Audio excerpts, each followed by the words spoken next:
Yanira Villanueva y en nombre de FIBA me gustaría darle la bienvenida al webinar de hoy titulado ¿Cómo mejorar tu inteligencia emocional? Trucos y casos prácticos. A todos los que nos escuchan le invitamos a suscribirte a nuestro canal de YouTube para mantenerse actualizado con todos nuestros webinars y todas las actividades que FIBA ofrece. También nos gustaría invitarles que nos sigan en Twitter, LinkedIn y Facebook como FIBA Bankers. También nos gustaría invitarle a nuestra próxima conferencia de FIBA, FELAVAN-CELAES 2016, el Congreso de Seguridad Financiera, el cual se llevará a cabo el 3 y 4 de octubre en Miami, Florida, donde recibirán créditos de educación continua.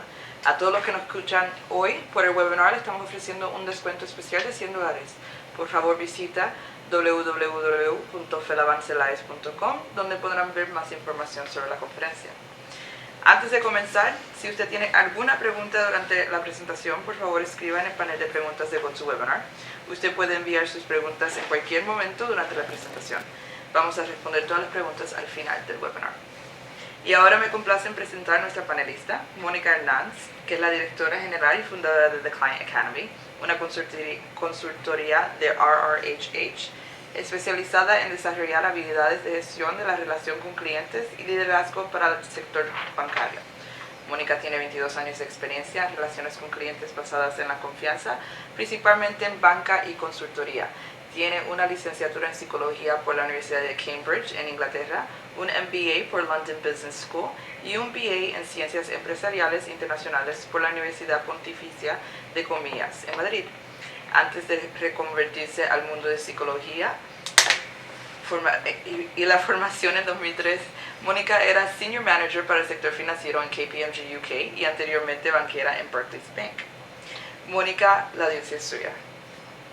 Muy bien, pues muchísimas gracias, Yanira. Gracias también.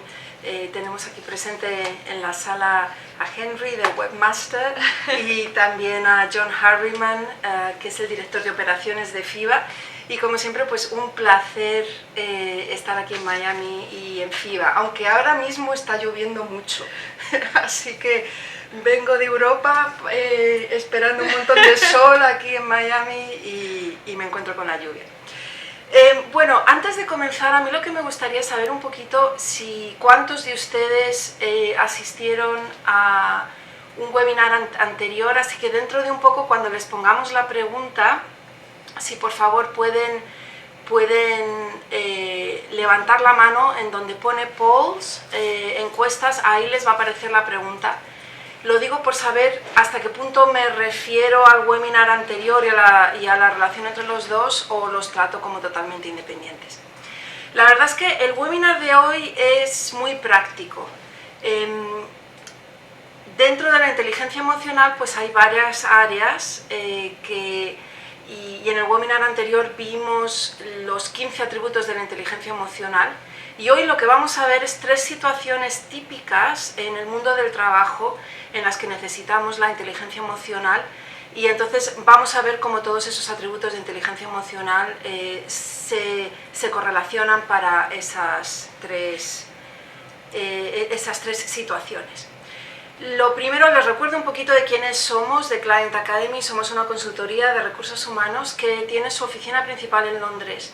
Aunque escuchan que yo soy española, la empresa es británica. Yo he vivido 23 años en Inglaterra, desde donde he desarrollado la mayor parte de mi carrera profesional, principalmente en el mundo de la banca y en consultoría.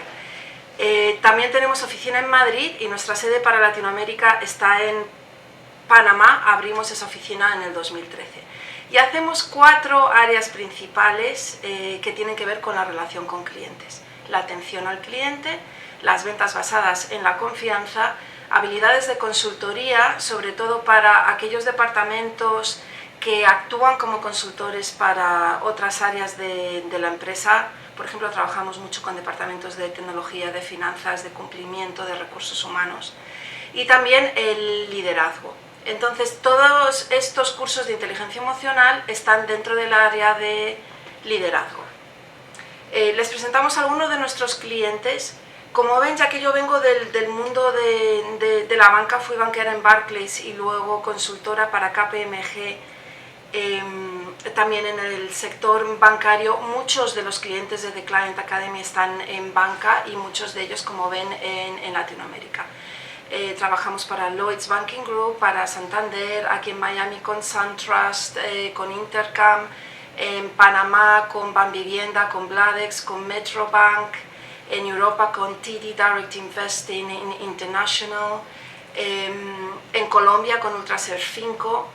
Y además de nuestra colaboración con FIBA, también tenemos otros clientes que no están en el mundo de la banca. Trabajamos con servicios profesionales como Boston Consulting Group, como los abogados Morgan & Morgan en Panamá, la empresa de seguros Aviva.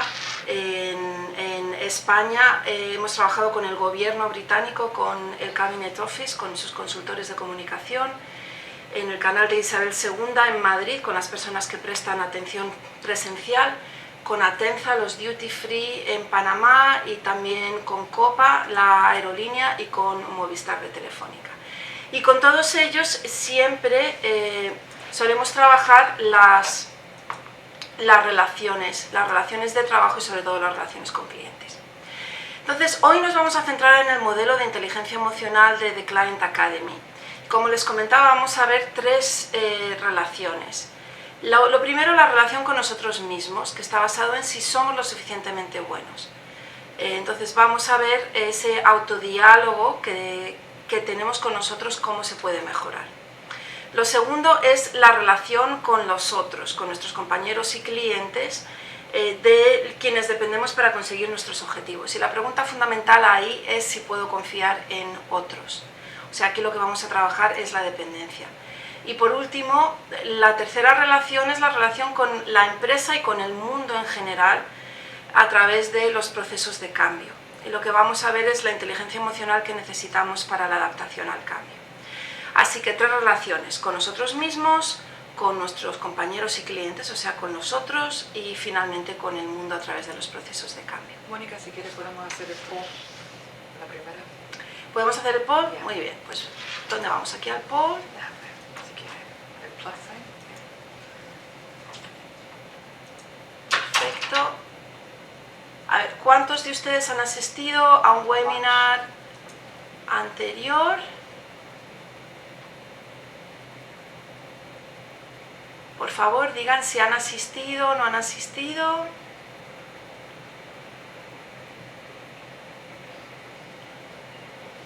Muy bien, vemos que la mayoría han asistido. Todavía están votando.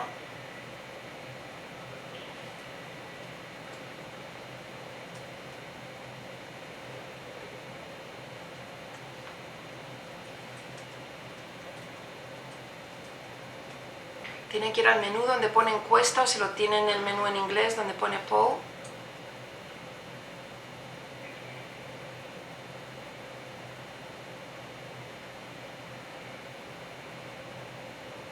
Bueno, vemos que más o menos el 70% de las personas han asistido.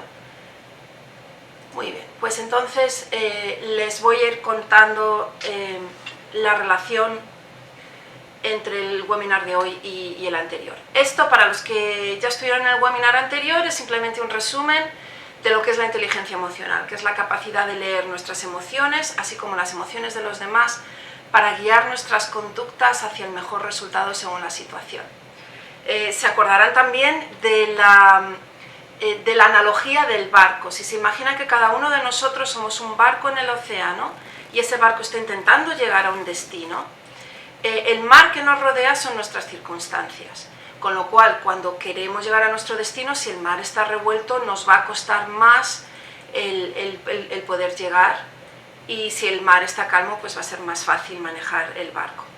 Los vientos son nuestras emociones, y entonces la inteligencia emocional son las velas que nos permiten gestionar los vientos para poder llegar a nuestro destino, sea cuales sean las circunstancias, o sea cual sea dónde está el mar.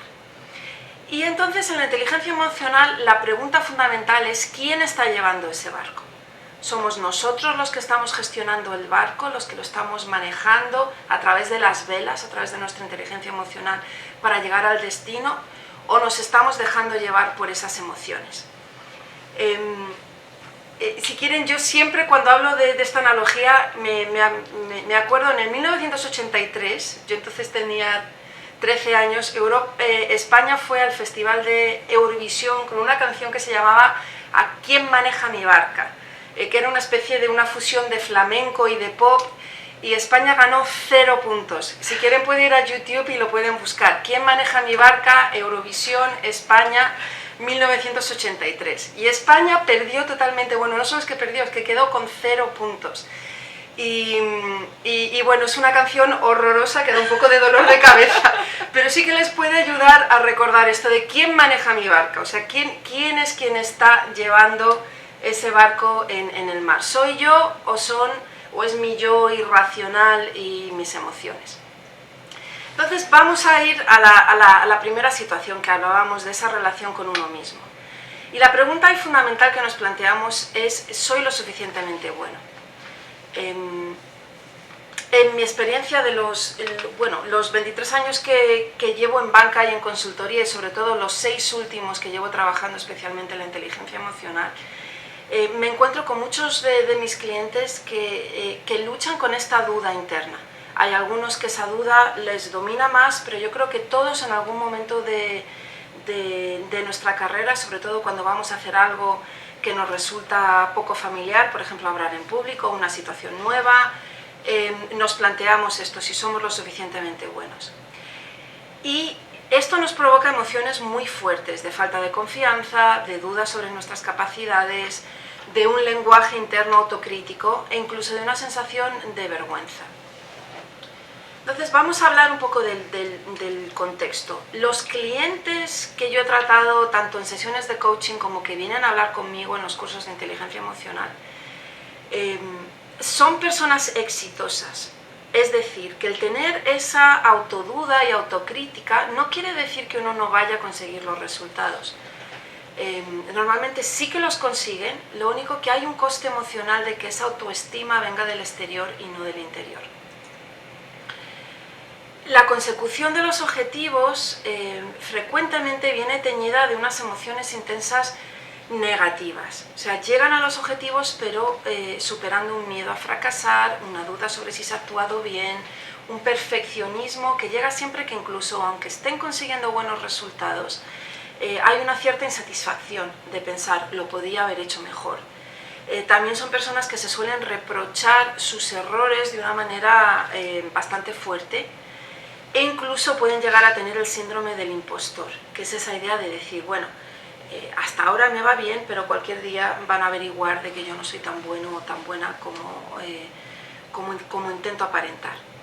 Y entonces consiguen los resultados a veces a costa de un autodiálogo interno que es negativo y que es implacable, como decir, mañana o esta vez es la vez en la que van a averiguar quién eres de verdad. Y también otra situación que yo he visto es que muchas veces son personas que no saborean el éxito de lo que han logrado, sino que hay una cierta sensación de alivio cuando por fin consiguen los buenos resultados, pero casi inmediatamente hay una puesta en marcha del ciclo de miedo. Es decir, bueno, has conseguido esto, pero verás, ponte a trabajar ya porque en el siguiente es donde te va a salir mal. Y entonces el listón cada vez es más alto. También he notado un incremento de estas situaciones, porque yo creo que los ejecutivos cada vez se sienten más solos y más expuestos. El dominio de las redes sociales, que nos ayudan para muchas cosas, pero también yo creo que nos crea una cierta insatisfacción al compararnos continuamente con los otros. Si alguien tiene 500 seguidores, pues mira que otros tienen 1000. El que tiene 1000, mira que los otros tienen 2000. Y además es esa sensación de que me tengo que exponer totalmente, bien a través de LinkedIn o a través de Twitter, a través de, a través de ir a hacer networking. Entonces, cuando nos sentimos más expuestos, el apoyo que nos podemos brindar a nosotros mismos se vuelve más importante.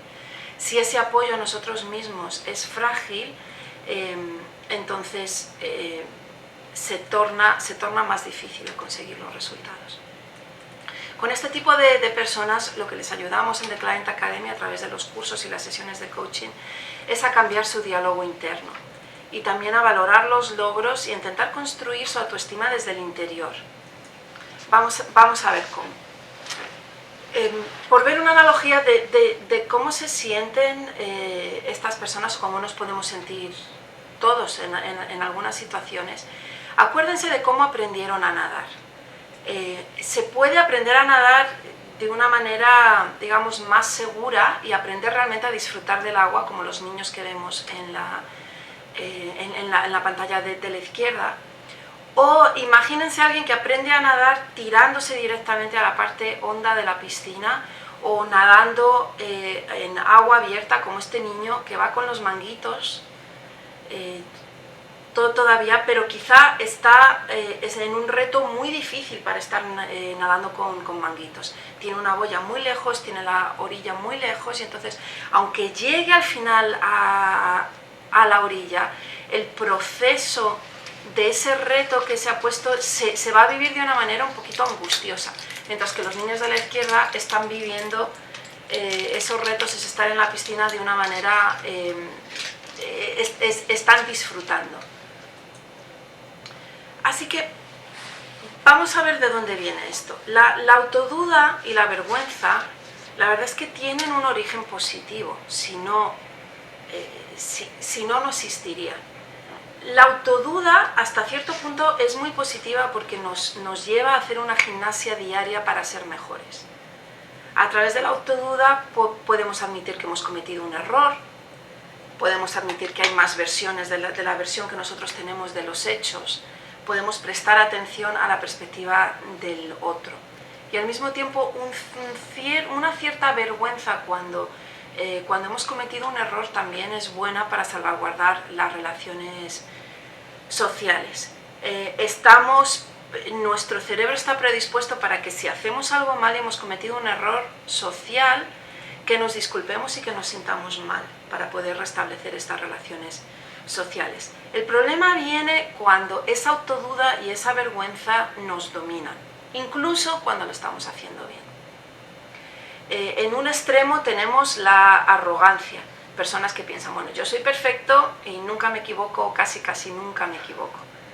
Entonces casi nunca tienen dudas, casi nunca tienen vergüenza y es más, si se dan cuenta de que se han equivocado, incluso le intentan echar la culpa a los otros.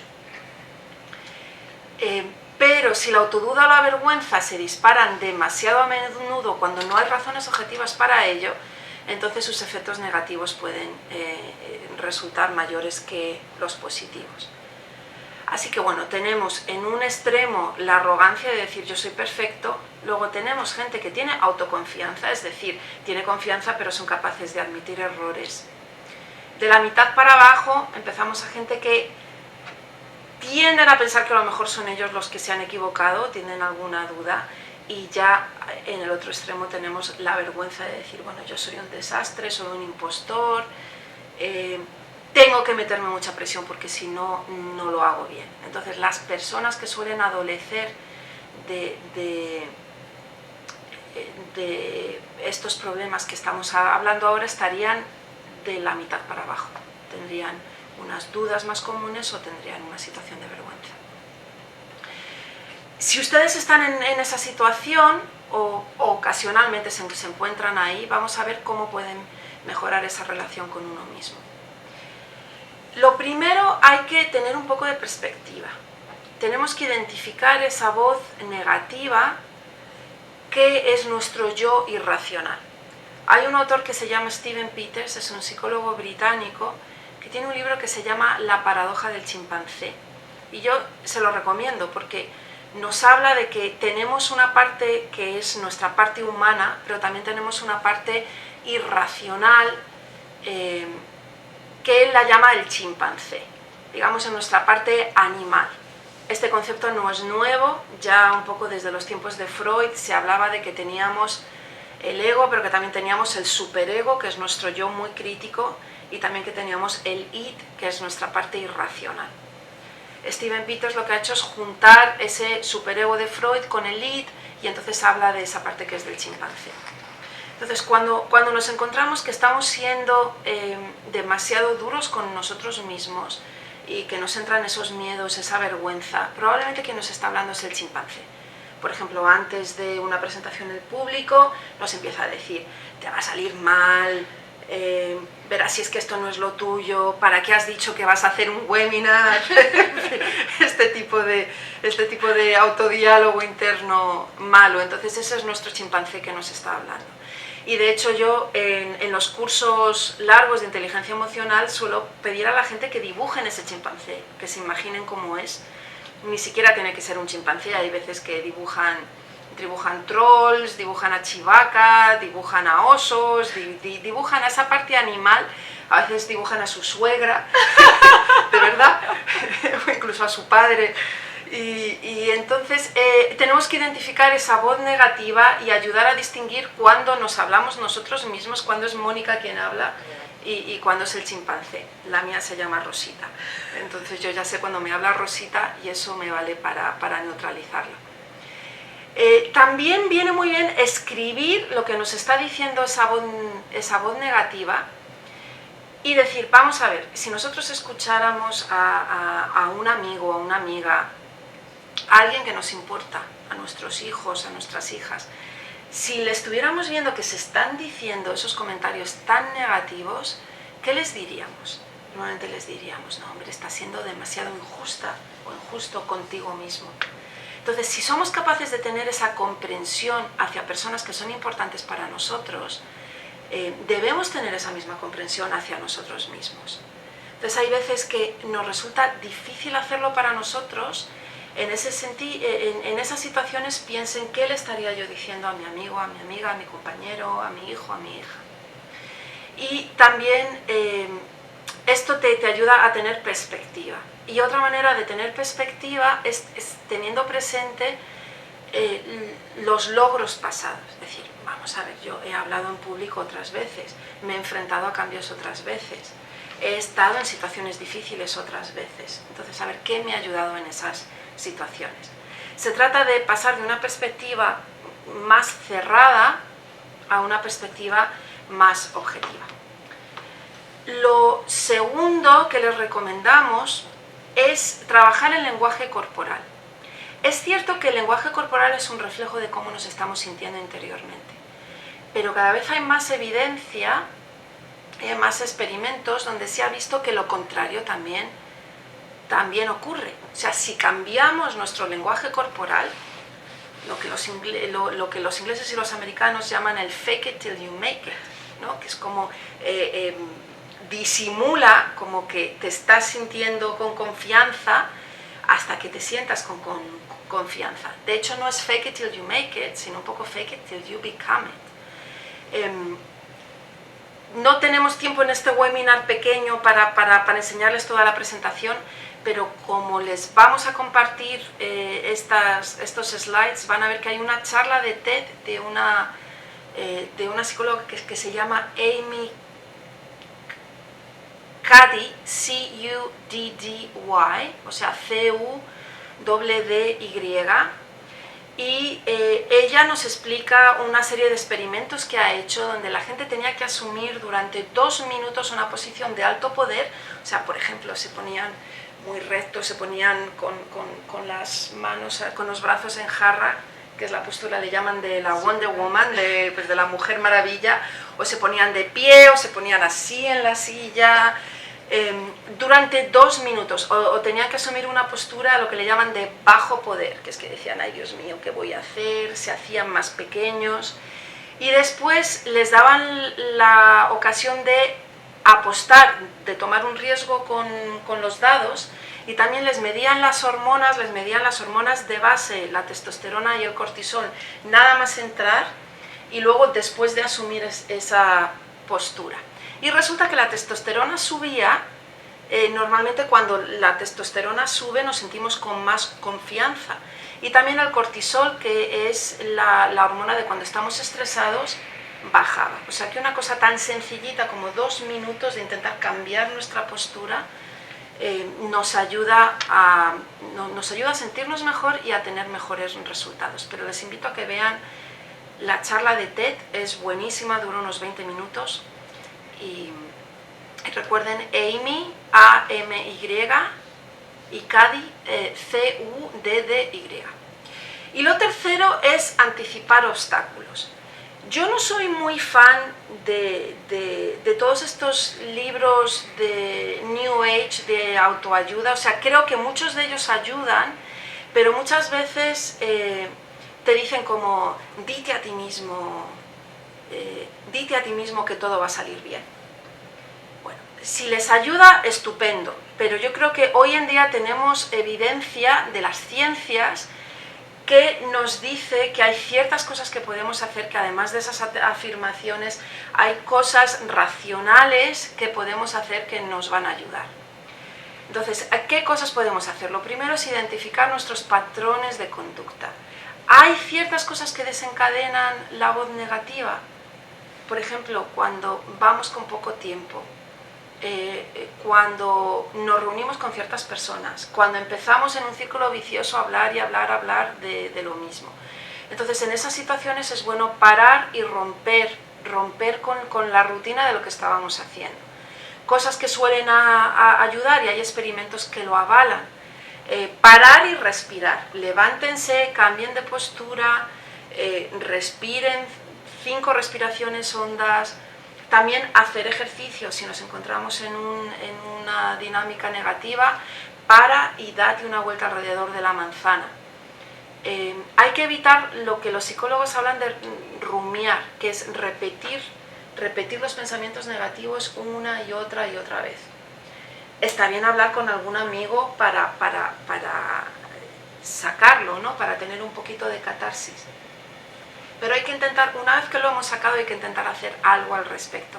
Porque si simplemente lo hemos sacado y nos quedamos dando vueltas y vueltas en ello como una lavadora, es lo que los psicólogos llaman rumiar.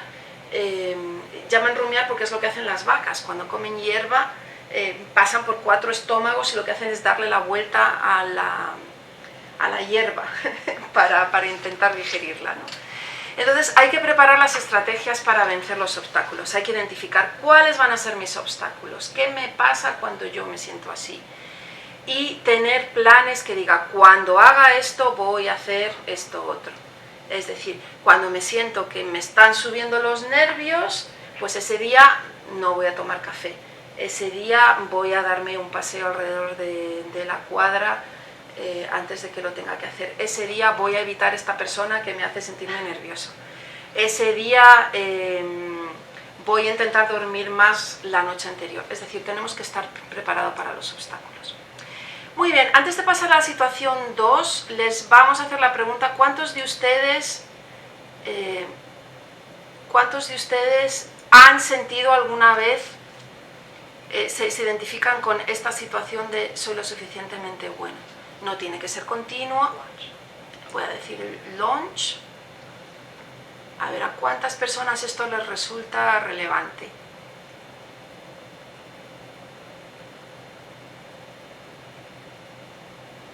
Es anónimo, o sea que nosotros no estamos viendo quién vota, solo vemos los porcentajes.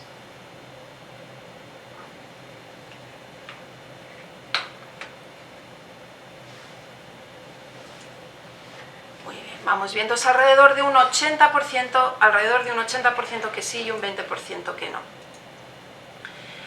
Para que vean la relación bueno, más que nada, se está quedando entre un 75% que sí y un 26% que no. Entonces, estupendo, porque así vamos teniendo un poquito de diálogo. Para aquellos de ustedes, espera un momentito, voy a ir para atrás. ¿Cómo voy para atrás? ¿Puedo ir para atrás? Yeah. A la situación 1. Sí, ¿puedo ir todavía más para atrás? No. A ver, vamos a recordarles esta situación 1. Muy bien. Les había dicho que para aquellos de ustedes que estuvieron en el webinar anterior, que les iba a relacionar la situación con las áreas de la inteligencia emocional anterior. Esta primera área de la relación con uno mismo, por supuesto que era la percepción de uno mismo, que era una de las 5 áreas de la inteligencia emocional, todo eso está muy relacionado. Pero no solo, también, por ejemplo, el control del impulso, porque tenemos que controlar esos pensamientos negativos sobre nosotros mismos. También el optimismo está relacionado, ya que cuanto más optimistas seamos ante los nuevos retos que nos van surgiendo, menos vamos a tener esa sensación crítica sobre nosotros mismos. También el cultivar las relaciones sociales, es decir, muchas veces nuestra relación con nosotros mismos, el tener gente que nos puede apoyar, que nos puede recordar que nosotros somos buenos, que tenemos fortalezas, también nos puede ayudar. Entonces, que piensen que esto no es solo el área de la percepción de uno mismo, sino que también el área interpersonal, el área de la toma de decisiones a través del control del impulso y el área de la gestión del estrés también tienen que ver. Muy bien, vamos a seguir entonces con la situación 2, voy a ir para adelante otra vez. Entonces vamos con la situación 2, que se centra sobre todo en las relaciones con otros, relaciones con las personas de las que dependemos para conseguir resultados. La verdad es que hoy en día, incluso aunque ustedes sean especialistas, es raro el tipo de trabajo en el que uno pueda trabajar solo. Vamos, tendrían que ser astrofísicos de la NASA en una estación espacial solos. Entonces, esto nos lleva a plantearnos si podemos confiar en los demás. Y hay personas que tienen dificultad en ese sentimiento de dependencia, es decir, Dios mío, me van a juzgar por mis resultados, pero mis resultados no dependen solo de mí, sino que dependo de los otros para conseguir esos resultados. Entonces esto nos lleva a sentimientos, a emociones fuertes de vulnerabilidad, de desconfianza, una sensación de falta de poder. Es decir, vamos a ver, a mí me juzgan, pero yo no tengo el poder sobre ello. Y también una frustración entre diferentes estándares de trabajo. Es decir, si todo el mundo trabajase igual que yo, igual no tendría este problema, pero no todo el mundo igual tiene el mismo estándar. Vamos a ver el contexto. Los clientes que me he encontrado en esta situación suelen ser personas muy independientes y altamente responsables y cuidan mucho la calidad de su trabajo.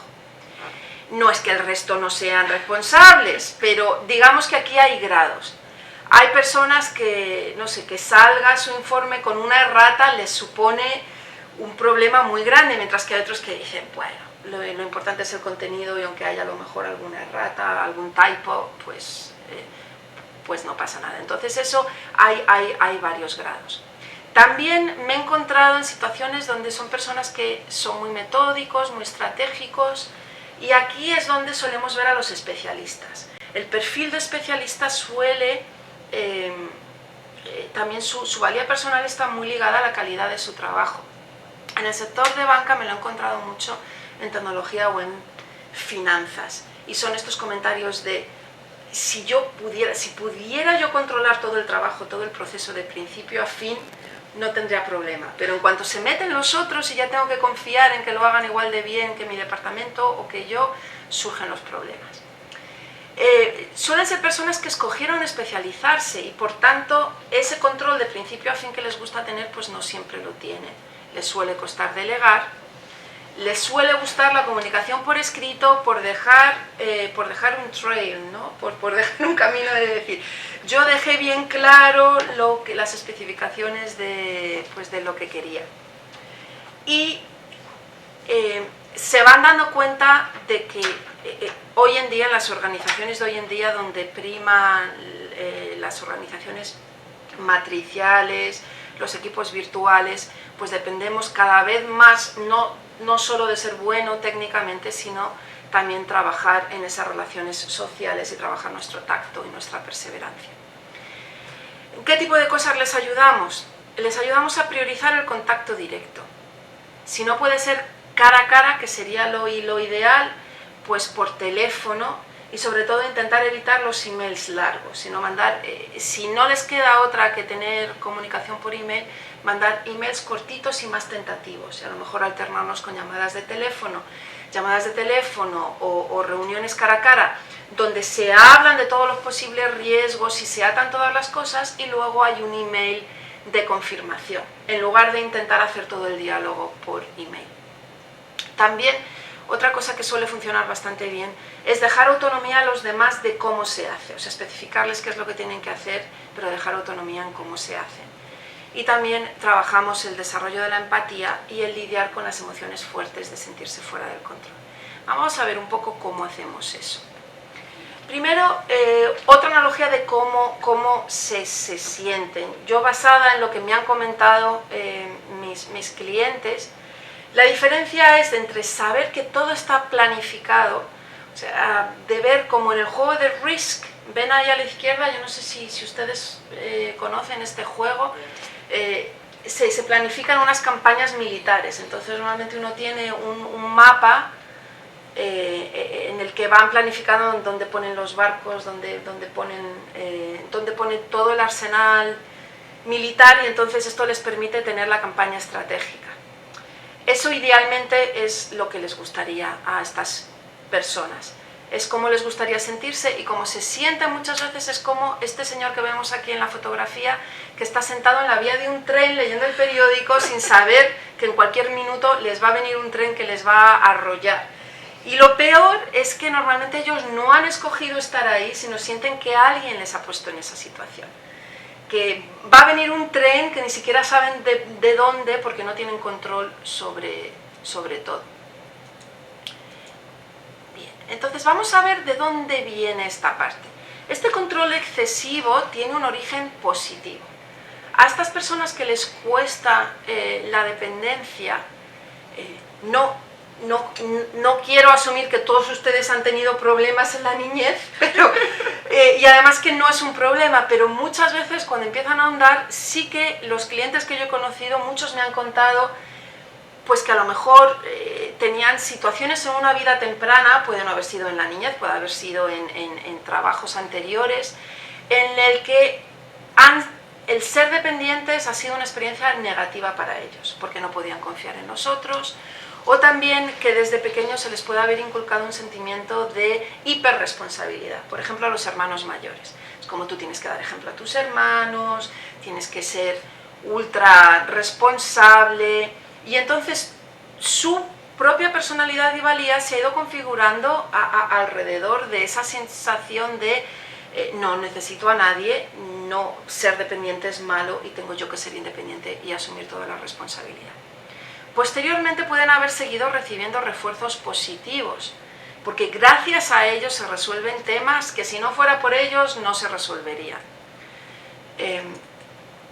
Entonces, esto, aunque tiene cosas muy positivas, puede tener consecuencias negativas, y las consecuencias negativas a veces son un esfuerzo adicional que puede ser innecesario, una preocupación constante y una tendencia a cargarse con responsabilidad adicional que a lo mejor no necesitan.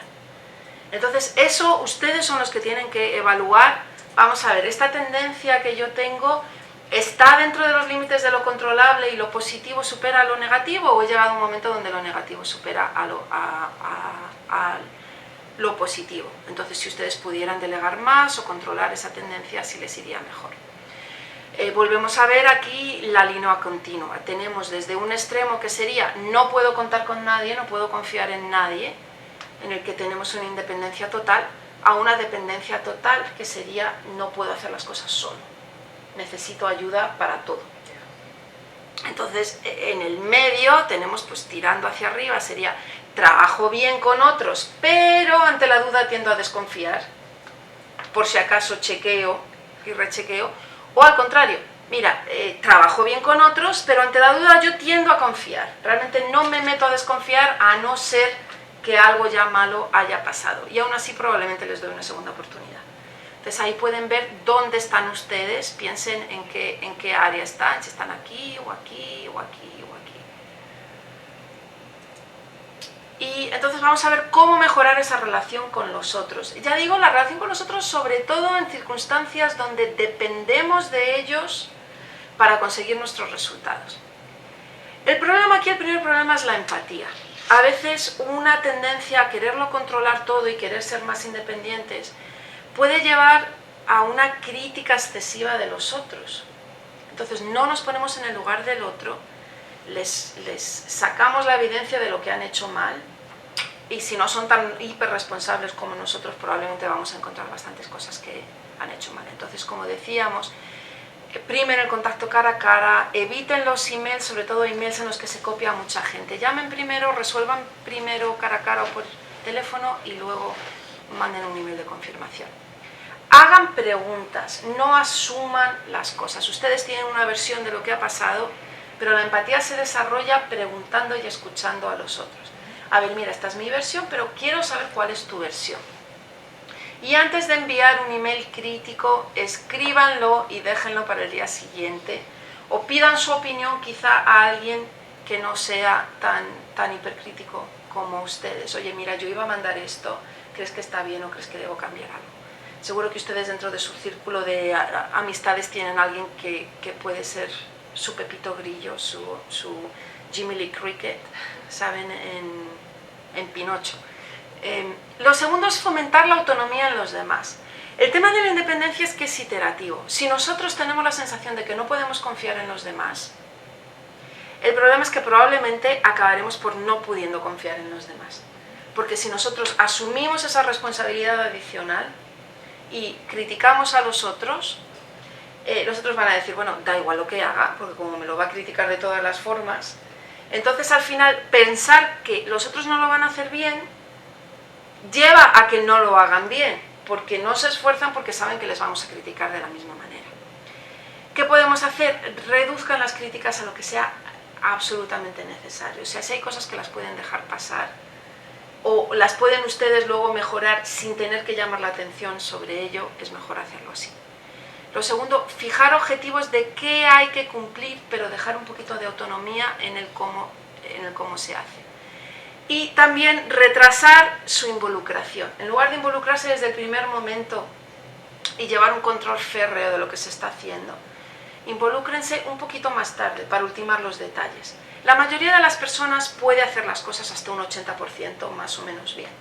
Y si ustedes son los que les gusta el 100%, pues involúcrense un poquito más tarde. Así la otra persona no se siente hipercontrolada.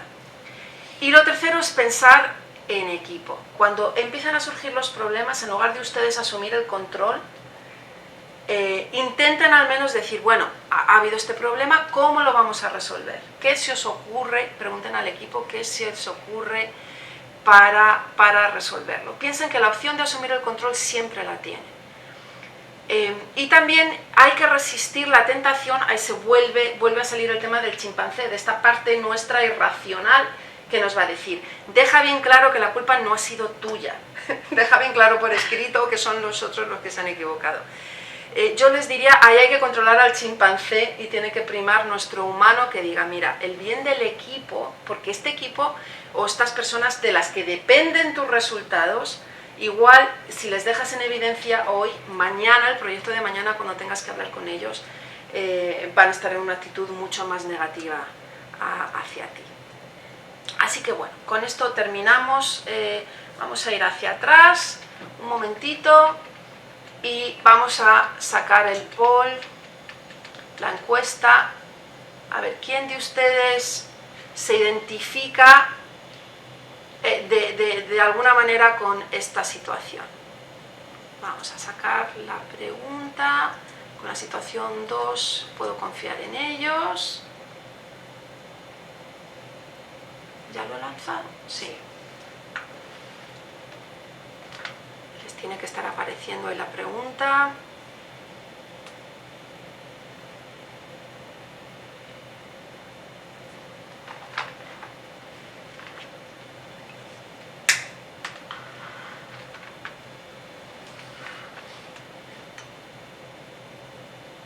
A ver, vamos teniendo, ahora está en un 78, 76. Yo creo que vamos a tener más o menos las mismas respuestas que con la situación número 1. Más o menos 3/4 de ustedes, ahora mismo es un 73%, se sienten identificados, un 72% frente a un 28% que no. O sea, si es más o menos 3/4 frente a un cuarto que no. Para recordarles a aquellos de ustedes que estuvieron en el webinar anterior, esta parte de las 5, ¿se acuerdan que teníamos percepción de uno mismo? La percepción de uno mismo aquí no es tan importante, solo quizá en aquellas situaciones donde uno no quiere quedar mal y echa la culpa a los otros porque uno quiere dejar claro que la calidad era buena. Sobre todo aquí tiene que ver el tema interpersonal, las relaciones interpersonales, pero también el control del impulso dentro de la toma de decisiones es importante. También el atributo de la flexibilidad dentro de la gestión del estrés también tiene que ver aquí. Así que de las 5 áreas principales de inteligencia emocional, más o menos entre 3 y 4 están ahí. ¿Tenemos una pregunta? No, close the poll. Close the poll. Muy bien. Si ustedes van teniendo pregunta, escríbanlo en el menú donde pone questions, preguntas en el webinar, pueden irlo escribiendo. O si prefieren enviar un email, pueden enviárselo a Yanira con Y, yanira@fiba.net. Y luego las contestaremos al final. Perfecto, pues entonces vamos a avanzar hasta la situación 3. La tercera, uy, me he ido. ¿Puedo ir para atrás? No, al otro. All right, Jonah. Previous. Go ahead. No, go ahead. With the... Other. No, go back. Go back. There you go. Situación 3. Funcionará. Esto es la relación, ya hemos visto la relación con nosotros mismos, hemos visto la relación con nuestros compañeros y nuestros clientes, es decir, las personas de las que dependen nuestros resultados. Vamos ahora a hablar de nuestra relación con la empresa y el mundo. Y la relación con el mundo realmente se hace a través de la adaptación al cambio. O sea, nosotros nos relacionamos con el mundo externo a través de adaptarnos a él. Y esa adaptación es la evolución y el cambio. Esto nos ha pasado como especie, o sea, vamos evolucionando como especie humana a través de la evolución de Darwin. Como personas vamos aprendiendo y el aprendizaje no es sino otra cosa que la adaptación al cambio. Es decir, a ver qué nuevas habilidades, qué nuevos skills o conocimientos necesito yo para hacer frente a esta nueva situación. La pregunta aquí fundamental que nos provoca emociones fuertes es si funcionará. Suele provocar miedo, incertidumbre, falta de control y impotencia ante los riesgos. Vamos a ver el contexto. El tipo de clientes que yo me encuentro que adolecen de esta situación suelen ser personas que en su trabajo y en su vida han ido buscando la estabilidad, la seguridad, les suelen gustar las rutinas y son muy buenos, es una de sus fortalezas el poder construir este tipo de rutinas y de estabilidad. Suelen ser también un trabajo metódico que requiere atención al detalle y que suele estar relacionado con identificar riesgos. Entonces, por una deformación profesional, pues si en el trabajo están identificando riesgos continuamente, eso te hace que ante cualquier cambio veas la parte negativa primero, porque ves todo lo que podría ir mal. En banca suelen trabajar en gestión de riesgos, en cumplimiento, en finanzas. Puede haber excepciones, pero la mayoría de los clientes que yo me encuentro en esta situación suelen estar ahí y por tanto les resulta casi imposible no ver esos riesgos porque su fortaleza y su valía profesional está basado en identificar esos riesgos. Para ellos los cambios suelen ser un proceso relativamente doloroso, donde hay una confusión, hay un estado de confusión, de turmoil en inglés, de upheaval. Entonces, no es que no estén dispuestos a cambiar, de hecho cambian. Por supuesto que ellos entienden que para mejorar profesionalmente las empresas y ellos mismos tienen que aprender cosas nuevas, tienen que adaptarse. Lo que no les gusta es una tendencia automática a cambiar cuando no se han explicado bien las razones del cambio o no se han preparado bien. O sea, si no se explican los motivos y si no se prepara bien para el cambio, dicen, ¿por qué no esperamos un poco o por qué no nos preparamos mejor? Entonces a estas personas les ayudamos desarrollando no un optimismo ciego, sino un optimismo realista y también buscando unos planes personalizados para poder salir un poquito más de la zona de confort y de lidiar con emociones fuertes. Suele ser también su parte irracional. Parece que es la parte racional la que encuentra los riesgos, pero es la parte irracional la que, una vez identificados los riesgos, los magnifica, y ese chimpancé o ese animal que todos nosotros tenemos es lo que te dice: no des el paso, no andes, no hagas nada, todo esto va a salir mal, todo esto va a ser un desastre, no va a funcionar. Entonces tenemos que lidiar con esas emociones fuertes. Y bueno, para ellos hay que desarrollar un optimismo que esté basado en datos más objetivos. El contraste de cómo se sienten, pues es la diferencia entre sentir que uno, por ejemplo, cuando se monta en una montaña rusa, tú sabes dónde te estás metiendo. De hecho, estás pagando dinero por tener esa sensación de pérdida de control. Y hay mucha gente que disfruta. También hay algunos que no se quieren meter, vamos, que les tendrían que pagar a ellos para ponerse en la montaña rusa. Pero bueno, es la analogía entre disfrutar de un proceso de cambio donde dices, bueno, es un cambio, es un riesgo, voy a tener el estómago un poquito encogido, pero sé dónde me estoy metiendo. O sea, es un riesgo controlado, al tener la sensación de que uno se ha lanzado al vacío, cabeza adelante, cabeza abajo, sin red, ¿no? Y para poder controlar esto, bueno, primero vamos a ver el origen. Todo esto tiene un origen positivo. Normalmente a estas personas les ha ido bien en la vida identificando riesgos. Tienen una habilidad para ver amenazas o para encontrar riesgos donde otros igual no los ven. Y eso les puede haber evitado situaciones desagradables. Es decir, si esa vigilancia o esa vigilancia extrema que ellos tienen tradicionalmente les ha servido positivamente más que lo negativo, pues entonces han tenido siempre los refuerzos para que eso sea así. Entonces son personas que entienden que el aprendizaje y la evolución empresarial y profesional requiere cambios, pero no quieren un cambio a la ligera, quieren cambios en los que uno se prepara. Sus compañeros les suelen decir, tú es que eres un pesimista, pero ellos dicen, no, yo soy realista. La línea continua, ¿cómo sería? Pues en un extremo es, intento hacer las cosas siempre igual, evito el cambio siempre que puedo, y el otro extremo sería, mira, es que me es imposible hacer las cosas igual, es que lo tengo que cambiar un poquito y busco el cambio porque si no me aburro. En el medio, ¿qué tenemos? Tirando hacia arriba, la motivación al cambio está basada en lo positivo que se va a lograr. Hay personas que lo que les motiva es decir, voy a hacer este cambio porque voy a estar mejor. Mientras que hay otras que se mueven más por los aspectos negativos. Voy a hacer este cambio porque si no lo hago me voy a estrellar. O si no lo hago las cosas me van a salir mal. Así que piensen un momentito dónde se encuentran ustedes.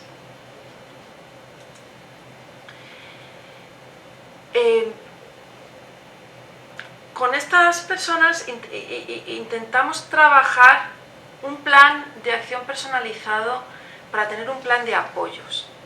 O sea, uno tiene que salir de su zona de confort a la hora de adaptarse a un cambio o aprender una cosa nueva. Tenemos la zona de confort, luego tenemos la zona de stretch, de estirar un poquito ese confort, luego una zona de riesgo y por último una zona de pánico. La gente que se siente muy a gusto con el cambio, que incluso busca el paño, le gusta ir con la lengua fuera por la vida, le gusta sentirse en esta zona de riesgo y de pánico. De la misma manera que hay personas que les gusta montarse en las montañas rusas y se tiran de puentes, y en fin, hay gente que le gusta este tipo de cosas. La zona en la que yo suelo trabajar, sobre todo en sesiones de coaching, es en esta, decir, vamos a ver, ¿qué hay en tu stretch zone? De la misma forma que a lo mejor un bebé cuando está aprendiendo a andar, pues hay bebés que ni gatean, directamente se ponen de pie y se lanzan y se caen 1000 veces, mientras que hay otros bebés que lo que necesitan es que les lleves un poquito más de la manita, gatean, luego se apoyan a las mesas, luego se van apoyando a las personas y por fin se ponen de pie. Todos los niños acaban andando.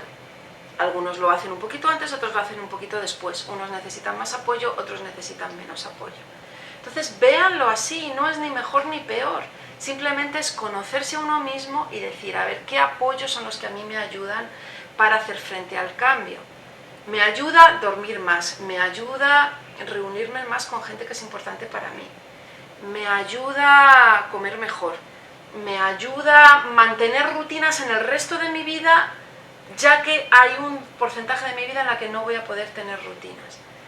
Y muchas veces es que hacemos lo contrario. Ante una situación estresante del cambio, lo primero que se va es dormimos mal, no hacemos ejercicio, comemos mal. Bueno, si ustedes son de los que les cuesta estas rutinas, piensen en todo lo contrario. ¿Cómo puedo mantener mis rutinas en el resto de mi vida para poder asumir más riesgos en esta zona? ¿Cómo solemos mejorar la adaptación al cambio? Otras ideas. Lo primero es utilizar una de las fortalezas que suelen tener estas personas, que es el análisis. Como decíamos antes, eviten rumiar en lo negativo. Está muy bien analizar lo negativo, pero que no se quede dando vueltas como en una lavadora. Escríbanlo, sáquenlo y entonces usen su capacidad analítica para empezar a rebatirlo. Analicen los cambios pasados, qué es lo que les ha funcionado en el pasado, y también utilicen sus fortalezas de análisis y de ver riesgos y amenazas, sobre todo a la hora de la implementación del cambio. Quizá ustedes no son los más idóneos para empezar grandes iniciativas de cambio, pero sí que lo son cuando la iniciativa de cambio ya está andando para implementarlo. También hay que desarrollar un optimismo un poquito realista.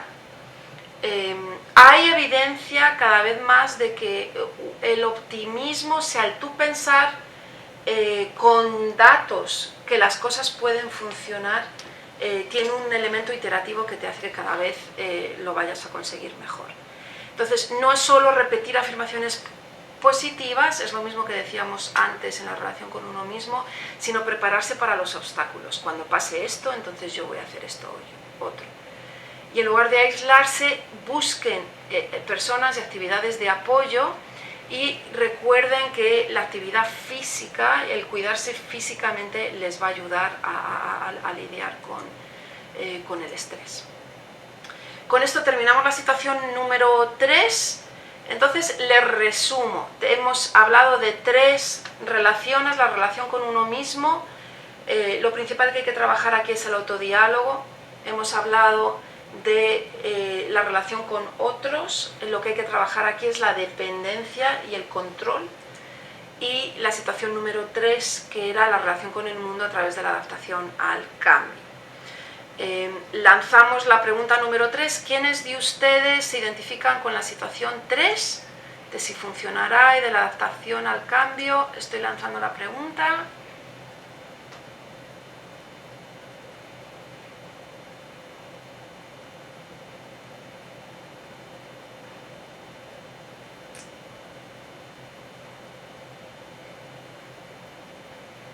Aquí tenemos que hay más personas, ¿no? Ahora está bajando, estamos en 83 frente a 17, 84, creo que es ligeramente, ustedes se identifican con esto ligeramente más. O sea que voy a hablar aquí con los compañeros de FIBA, a ver si hacemos un webinar sobre el cambio específicamente. Yo antes era consultora de gestión del cambio en una vida anterior, o sea que podemos hablar de esto. Les dejo con 3 mensajes clave entonces. Vamos a cerrar, hemos quedado con 82 que sí y 18 que no. 3 mensajes clave. Lo primero, que piensen que el origen de todos estos comportamientos es positivo. Hay en algún momento de su vida y hay áreas de su vida donde el ser así les está dando resultados positivos. O sea que no se trata tampoco cambiar por cambiar, sino valorar hasta qué punto, en qué áreas les está funcionando bien y cuáles son las consecuencias negativas. Igual se trata solamente de pulir el diamante un poquito, no de cambiar de piedra totalmente. El segundo mensaje es que hay que identificar nuestra parte irracional, nuestra parte animal y resistir a lo que nos dice. ¿Cómo sabemos que es la parte animal la que nos habla y no la humana?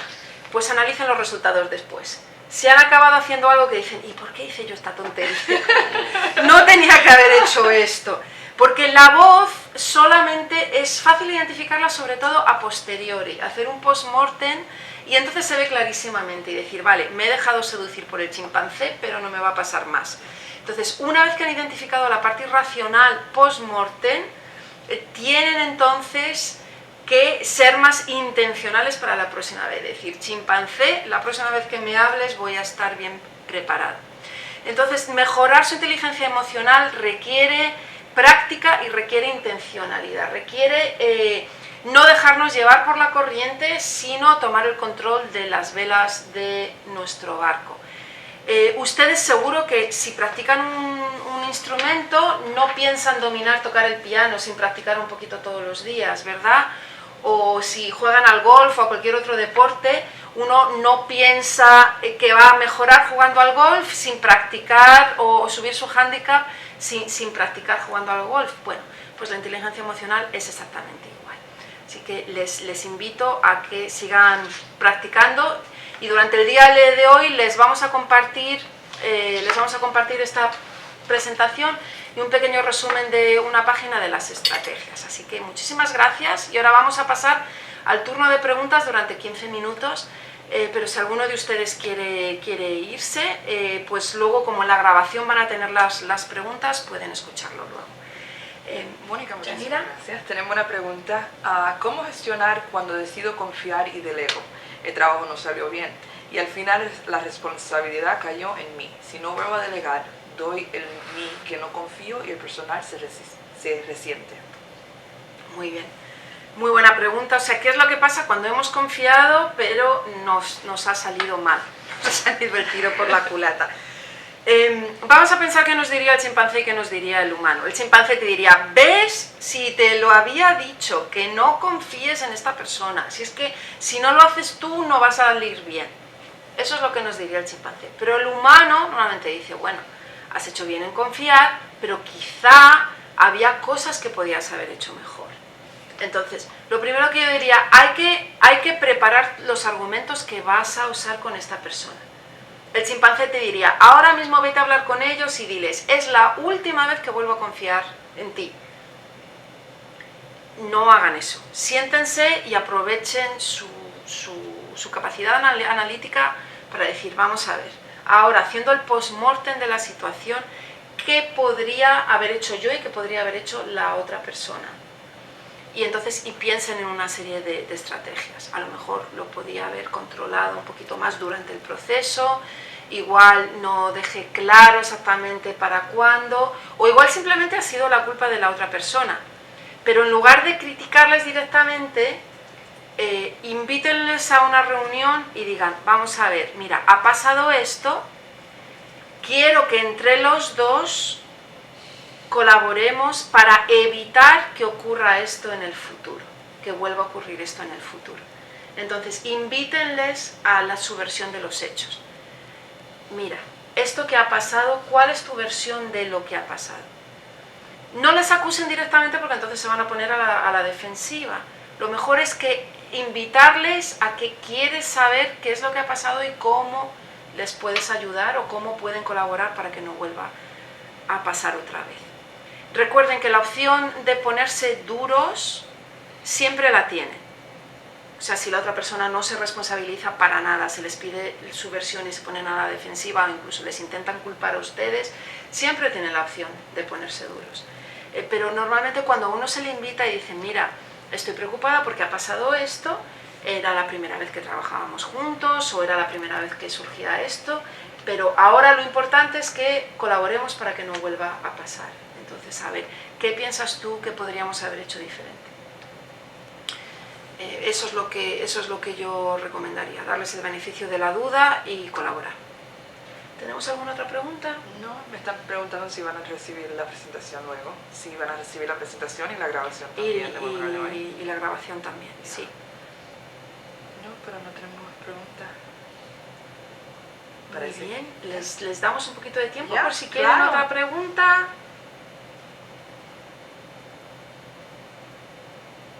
¿Tú tienes una pregunta, Yanira?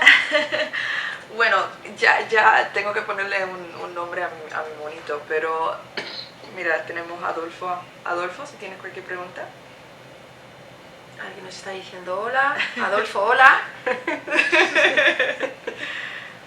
Ok. Permítanme. Bueno, mientras tanto, Yanira, tú de los tres, ¿cuál es de los tres el que...? El que tengo que mejorar Sí. es definitivamente en delegar, porque me siento como especialista. A veces tengo el problema de delegar porque, igual como dijiste, siento que puedo hacer el trabajo mejor yo misma si lo hago. Claro. Y es confiar en otra gente que ellos lo puedan hacer.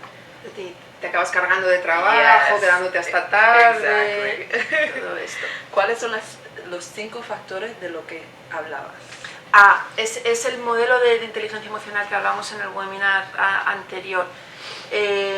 Lo tenemos en YouTube. Lo tenemos en YouTube. Yo lo que les recomendaría, vean la grabación del webinar anterior, está en el canal de YouTube. De YouTube de Phil. De todas maneras,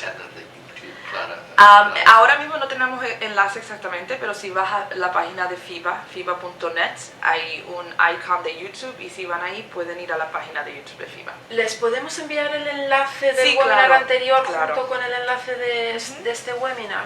Es un webinar que hice en marzo, bueno, lo hice en español en abril y en inglés en marzo, sobre una introducción a la inteligencia emocional. Entonces yo los recomiendo, si no lo han visto, que vean ese al mismo tiempo que, bueno, no al mismo tiempo, eso sería imposible, después de este. Ok. Bueno, ahora sí estamos recibiendo preguntas. Déjame ver la primera. Cuando se trata de senior management, ¿cuál es el mejor enfoque para lidiar con sus emociones? Tienen buenos chimpancés los senior managers, ¿verdad? Sí, suelen ser personas con egos grandes. A ver, la mejor manera, igual que con la anterior, yo es que siempre recomiendo desarrollar la empatía, dar el beneficio de la duda y dejar que la gente exprese su versión de las cosas. Y a veces uno se sorprende, porque cuando alguien no va con la crítica, pues las personas te admiten cosas. Te pueden decir, mira, a lo mejor he sido un poco impulsivo, pero me pareció en su momento que esto era lo mejor. Mientras que si tú vas y les dices, mira, creo que esto ha sido muy impulsivo, no te lo van a admitir. ¿Qué pasa? Que con los senior manager uno tiene que tener un poquito de cuidado, ¿verdad? Sobre todo si ustedes trabajan en una empresa un poquito jerárquica. Entonces vamos a ver, ¿yo qué les recomiendo? Lo primero, si ustedes tienen una tendencia a identificar muchos riesgos, probablemente el senior management les van a ver como negativos. Entonces, las emociones con las que se pueden encontrar es emoción de decir, bueno, ya está.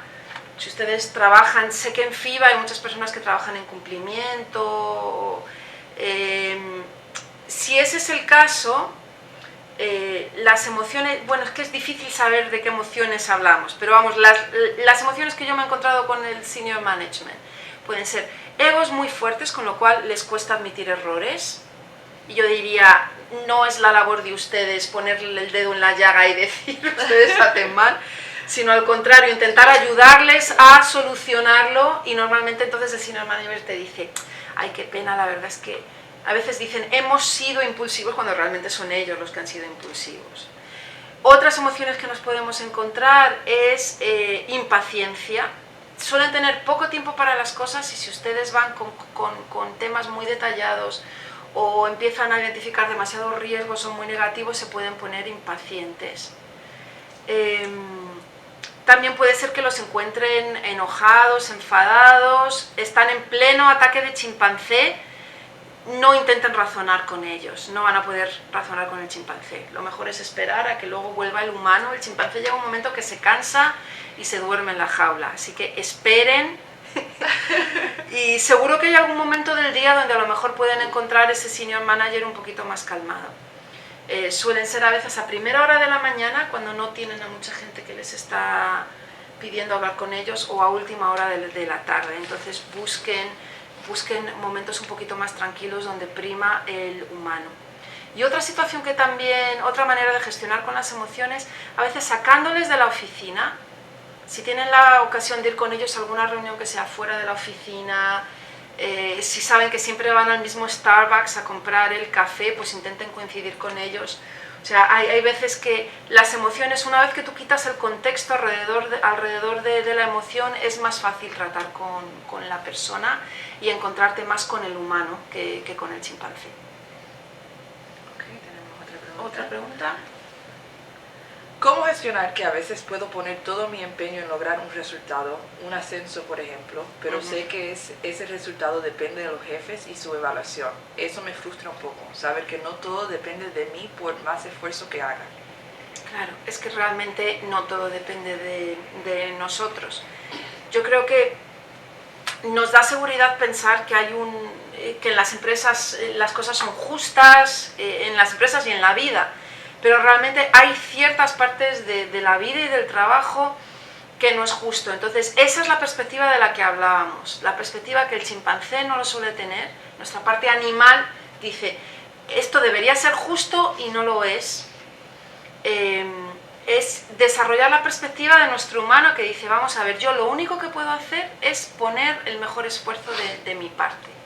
Si yo pongo el mejor esfuerzo de mi parte, y al final no me promueven, pues bueno, a lo mejor este año no es, pero igual es el que viene.